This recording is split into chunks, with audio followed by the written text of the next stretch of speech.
This one's for you if you are deeply called to offering healing work.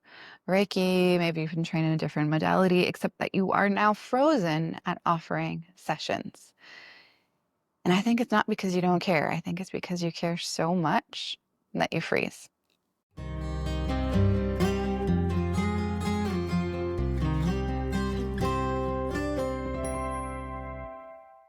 This is the healer's journey. I'm your host, Inge. And in this podcast, we take one block that shows up on the healer's journey and we break it down. And we clarify it in such a way that A, we're not feeling alone anymore. We're not walking this path alone. We're no longer doing that. And B, we relax around it and we find ourselves free. So today's block is all about being scared to offer sessions, being blocked at that point in your career that you have the skill, or at least you have it tentatively. You are able to work with your modality. You've done some case studies, maybe not that many, but you've done a few. And you're at that turning point where maybe this should become a business and you don't know if you want to go that route because it's going to change your life. It really is. So right now the block is really, I'm scared to offer the sessions. And so this translates all sorts of things into the mind. So our mind goes, well, actually, I need a better website. Maybe I need a certification. Maybe I need to get clarity around how to register things. Maybe I need more time. But the real fear, like all of those things are true and real, and you need to have a look at them. But really underneath of that, the real fear might still be being too tired. Bringing your own mess into someone else's healing story. Being exposed as naive, sensitive, dramatic, too much, afraid of it not working, afraid of it working too well, and then people needing you too much. There's a lot that goes on under the surface. And it's okay. And it is normal. And so let's talk about it. One of the things that accidentally happens for me, and maybe you're built similarly, is that when there's something on my soul, something I'm yearning for, something I really desire, which I imagine if you're listening to, you do have a calling for healing work. It lights you up. It makes you giddy and giggly and amazed, and it allows you to like bask in this amazing connection and amazing truth of the energetic realm. So for me, when there's something calling me like that, something I really, really, really want, and I'm not allowing myself to move towards it, I become passive aggressive, and I'll say it, bitchy. I start blaming the people in my life that I'm not taking the action I want to be taking. I'll resist the very actions that will most make my longing come true. So it's leaky. It becomes an energy leak. And what I recommend is to just admit that and see it if it's true for you. Like, it's not going away. In fact, it's starting to impact me and my loved ones in a negative way. Perhaps I just can't get it together in my job anymore because it's not meaningful to me. It's not interesting to me. I feel like I have to like run away to work on certain things as if it's like my mistress and do it in secret. You get to choose between clean pain and dirty pain. Dirty pain is the pain of avoidance. It's the pain of, I know what I need to do, but I'm avoiding it. I have dirty pain almost every year around the time of my taxes. I start doing everything, and then the procrastination compounds and gets bigger, and I get squirrely and like ashamed, and it's a mess. Every year I get slightly better. But that's what I kind of mean. Apparently there's a part in the brain that gets stronger when you do things you don't want to do. I think there's also part of the brain that gets stronger when you do things that you do want to do, but are really afraid to do. So the other thing that gets challenging about this of like, I'm scared to offer sessions is that our mind takes over, and our mind is such a sweet, loving Care Bear in some ways because it wants to take care of us. And so if you're having that fear of like, I'm scared of offering sessions, your mind be like, okay, well, let's think about it forever. Let's think about who do I want to work with? What might work well for me? And you start thinking. The problem is if you're trying to find out who you are as a healer without offering any sessions and like trial by fire, it's just not going to connect. It's actually by doing it over and over and over again that you become embodied in the healer archetype. And you start knowing what are your particular limitations, gifts, preferences as to container type, standards, that you cannot offer a good healing session if those standards aren't met.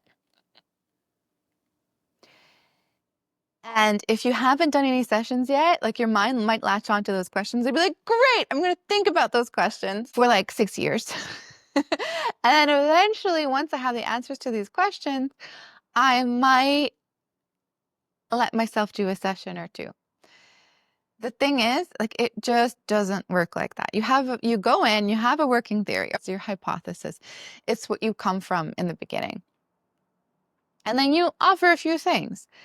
And then you do it, and you do it again, and you do it again and again and again and again. And you do some sessions that don't feel good. And you do some that feel incredible. And you start analyzing, like, what is the difference? So what happened for me early on in my career, I had different services set up. The thing that I really loved to do was something called focusing. So I had the focusing, the Reiki, and the clairvoyant training. And what I started realizing is that I liked longer sessions. I liked having time with people to help them drop into themselves, to like navigate the inner caves. Like I loved that. And then offer like a Reiki balm at the end. And that became my signature thing, but I couldn't know that if I didn't try. Another thing that happened is that I did have on my services page clairvoyant readings. And I had somebody come in and they were giving me nothing. And I had a lot of self-doubt coming up as I did some reading for him. And it felt awful because I felt like I was being tested. It felt like I was being put on the spot. It was also felt like I wasn't developing a relationship of trust and rapport with this person. But in the beginning, it was really, really, really important for me to have that experience because it taught me, by contrast, that one of the standards I have for working with me is that we work together. We co-create on healing. And so I spend some time with my clients setting intentions. I like to do discovery calls that are free beforehand because it allows me to know the context of someone's life, to make a bit of a care plan that works for them, and to be really aligned together on what we are co-creating and what my role is and what their role is. And so that session, that psychic reading, I hated it so much that I refused their money, or I even refunded them, I don't remember. And I took it off my services. It's a bit extreme, but I simply did not want to participate in any kind of framework, any kind of setup that would either rob someone of their own power or transfer too much power onto me. For me, that midpoint is core to my work, and it has been core to my work since. The other thing that you can't know until you do enough sessions is that you do develop a certain muscle slash energetic memory, an embodiment that, like, no matter what's happening in your own life, you can show up for a healing session and let it be the most spectacular, beautiful healing session. And that only comes through practicing when you're having a bit of a yucky day, or when you just had a fight and you didn't plan this. You can't cancel 15 minutes before the person's at your door, and you're able to find the space in you. You're able to do like a Control Alt Delete for your own stuff, show up for the other person, allow the universal loving energy to work through you, and you do it. And that gives you incredible confidence that you don't have to feel so shaky about all the little details. Because I know in the beginning, when you're scared to offer sessions, the real fear is because you're scared that you're like, won't be able to get your space ready, or you'll be tired after, or that something weird is going to happen that won't know how to deal with, and you don't really have support set up for how to do that after. And so what I want to leave you with here, or I want to bring you with here, is that the real question isn't, can I do this? Because yes, you can. If you have the longing for it, the desire, and the idea is just not going away, I would posit it that, like, Spirit has given this idea, this inspiration to you for you to steward, because there's something unique that you can offer that nobody else can offer. So that's not the question. Can you do this? Yes. And you can learn. The real question is, do you want to? And you get to choose. Because not every format is right for every healer.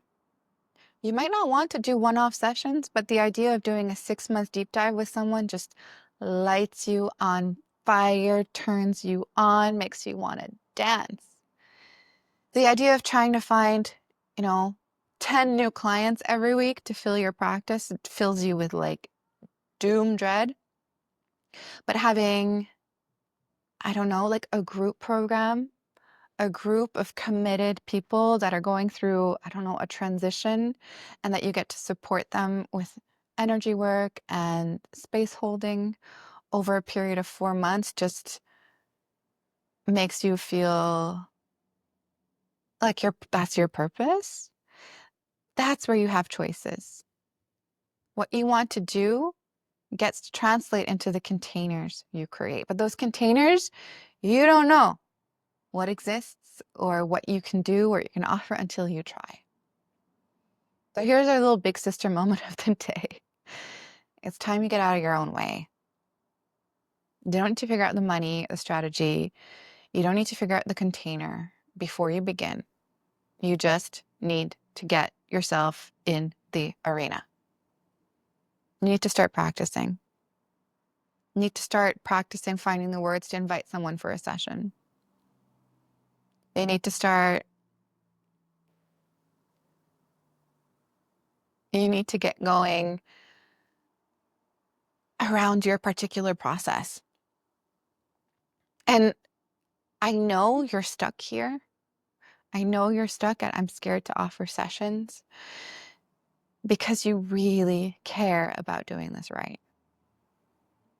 And perhaps you're not aware that there are some structures and there are some containers around that you get to invest in and that help you walk this path with integrity, with a lot of awareness, and with a lot of clarification of who you are as a healer, who you want to be as a healer.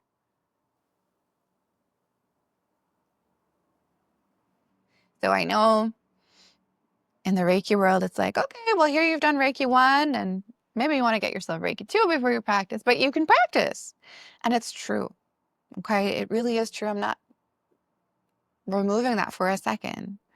You can offer energy healing in that way, but creating a healing business, getting people to pay you money to help them walk through transformation in your life, like we all know that takes a little bit more than being able to be a channel for loving energy. So give yourself a chance to learn. Give yourself a chance. Give yourself some time to let all the parts of your life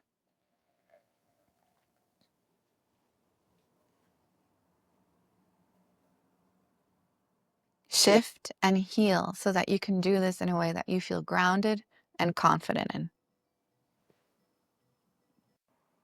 So straight up, I'm going to tell you, Healer Embodied is coming up, and it's a 6-month group program where I'm also holding you one-on-one, and I am reviewing with you 30 case studies. So individually, you come and tell me every time. We've got 3 clarifying questions. How anchored were you? How attuned were you? And what happened? We're going to do 10 on the first one, 10 on the second one, 10 on the third one. And what I'm noticing is that within 10 or 12 sessions, you'll already really know how you work, what themes you like to do, what tends to sort of shift in your field, in your healing field that you're creating. And then you get to start creating test programs, test things. And after 6 months, you've got a working signature program. You've got a nervous system that can really hold your work. You've got that confidence that comes from doing. You're ready to throw the whole money exchange in the mix. And you have not been doing it alone because you're doing it with your other fellow healers and me by your side. And what happens with your fellow healers is that, yes, maybe in the beginning there's a little bit of a sense of competition, but very quickly you're going to see, holy moly, that person has such incredible gifts. And they are not like mine. You're going to have a little moment where your ego's like, gulp, I don't know what mine are, until someone tells you, or until you see it. And then because you see somebody else's gifts and then you see your own gifts, you start really understanding that you have a unique set of abilities, a unique set of gifts that you have been tasked to give to the world. So sometimes the blocks, in this podcast, a simple mind shift is all that's needed. That might be the case here. If you've been sitting around just kind of waiting for things to happen, this is it. This is your moment to invite someone for a session. Give it another try. Look around, like where can you rent a space for the afternoon and play at it. Let it be play. And sometimes the blocks don't have like a clear action path, but this one does. There's a clear container for you to step into. And I know for the people who have stepped into it already, for the right person, this is like a jubilation moment. I was like, I didn't know this existed. I've been needing this. I've been craving this. I've been wanting this so badly, and I cannot believe I found it. So if that's you, we're starting August 24th. We're going to be meeting on Sunday mornings, 10 a.m. to noon Eastern time. And I really want you in because we need your gifts to be thrown in the mix. We need you to work with the other people. You need you to heal yourself, to become the grounded, competent healer that you've come here to be. And we need you to help the other ones heal as well. This is really the place to get that practice in, to be lovingly held, to build your work on a foundation of truth, of who you really are, not fear. And yes, it's nice to get to contribute to healing the world. But what's even more exciting and even more juicy and lovely is that you giving yourself permission to walk this path more fully is you giving yourself the gift of finally feeling the truth of who you are, finally feeling why you came to be here. And I reiterate, I promise, there's certain ones of us that when we're not doing our art in the world, and I think healing work is my art, we create destruction. And so the kindest thing we can do is to surrender and to do the art we came here to do in this world.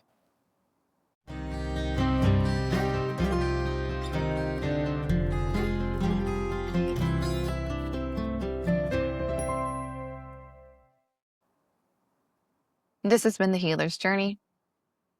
I'm your host, Inge. Music was by Lana Chakra. If you're called by Healer Embodied, enrollment is open always, but it is especially open right now. We start August 24th. There's multiple ways of reaching me. Recommend Instagram. Find me at Inge Heals, INGEHEALS. Talk soon.